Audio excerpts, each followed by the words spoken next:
जागिरतवा जागिरतवा है जागिरतवा बसंत बहार रे।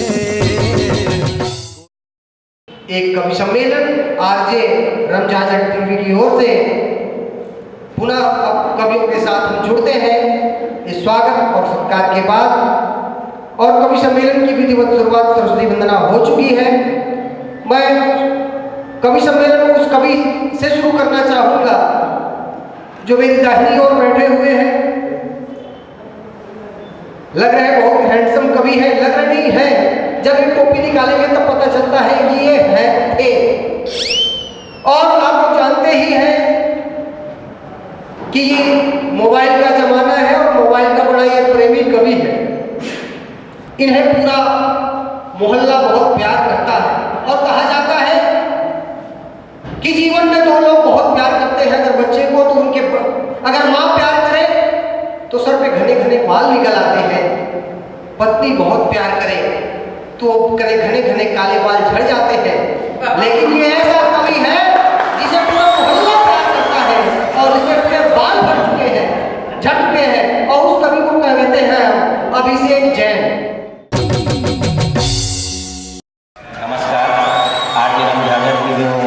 आज एक प्रस्तुति है, उसमें सबसे पहले मुझे बुलाया गया है।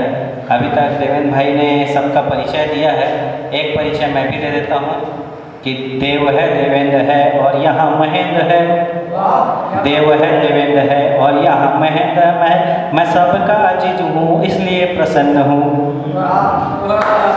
देव है देवेंद्र है और यहाँ महेंद्र है। मैं सबका अजीज हूँ इसलिए प्रसन्न हूँ और मैं स्वयं अभिषेक जैन हूँ। आओ रंग लगाए होली में, आओ रंग लगाए होली में, सबको गले लगाए होली में, दुश्मनी को भूल जाएं, चलो धूम मचाए होली में। पिचकारी के फव्वारों से, गोल गोल गुब्बारों से, राग फाग गुलालों से, सब पर रंग चढ़ाए होली में, चलो धूम मचाए होली में।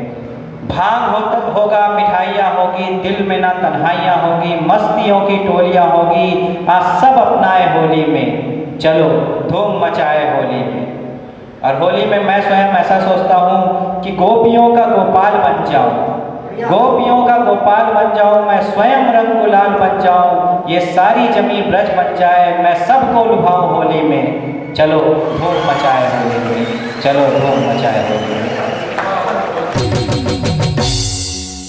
अब वो गोपाल बन जाऊं की इच्छा आज भी रखते हैं, गोपाल बनने की कामना अब तक है उनकी, लेकिन क्या करें, अब गोपी तो मिलने वाले हैं नहीं, शादीशुदा आदमी है।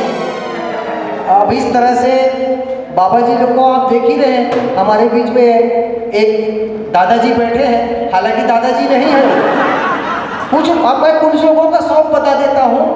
हमारे डॉक्टर अजीज रफीक जी इस बेंच पे बैठे हुए हैं।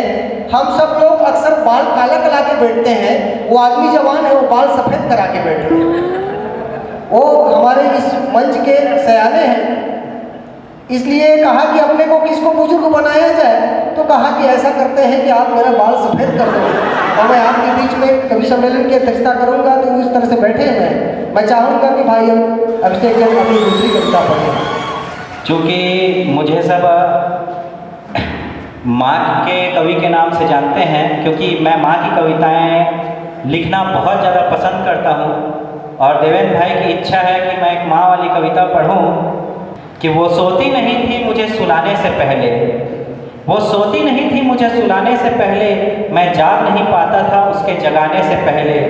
वो सोती नहीं थी मुझे सुलाने से पहले, मैं जाग नहीं पाता था उसके जगाने से पहले। मैं जाग उठ देखता मेरी खिदमत में सब तैयार है, ऐ रब लौटा दो बचपन जहाँ मेरी माँ का प्यार है।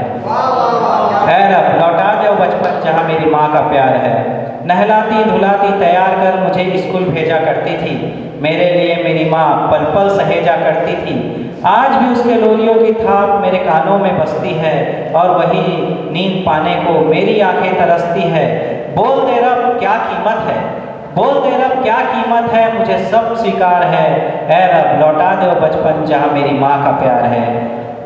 मेरे आंसू गिरते तो माँ अपना आंचल बढ़ाया करती थी, मेरे आंसू गिरते तो माँ अपना आंचल बढ़ाया करती थी, वो तो अपना सारा फर्ज निभाया करती थी। माँ के मिठाइयों की मिठास आज मिलती नहीं बाजार में। माँ तेरा प्यार और कौन देगा इस संसार में। कह दे रब, तेरा बचपन पाने का फिर से अधिकार है। ऐ रब लौटा दे वो बचपन जहाँ मेरी माँ का प्यार है। भरे पेट में भी वो एक निवाला जबरदस्ती खिलाया करती थी। अंतिम है, आप लोग का आशीर्वाद चाहूँगा। भरे पेट में भी वो एक निवाला जबरदस्ती खिलाया करती थी। पानी नहीं माँ तो अपनी ममता पिलाया करती थी। उसकी दी गालियाँ आज वरदान सी लगती है। माँ की दी गालियाँ आज मुझे वरदान सी लगती है। मुझे तो मेरी माँ आज भगवान सी लगती है। मैं माँ का राजा बेटा हूँ, ये मेरा अहंकार है। मैं अपनी माँ का राजा बेटा हूँ, ये मेरा अहंकार है। ऐ रब लौटा दे बचपन जहाँ मेरी माँ का प्यार है। ऐ रब लौटा दे बचपन जहाँ मेरी माँ का प्यार है।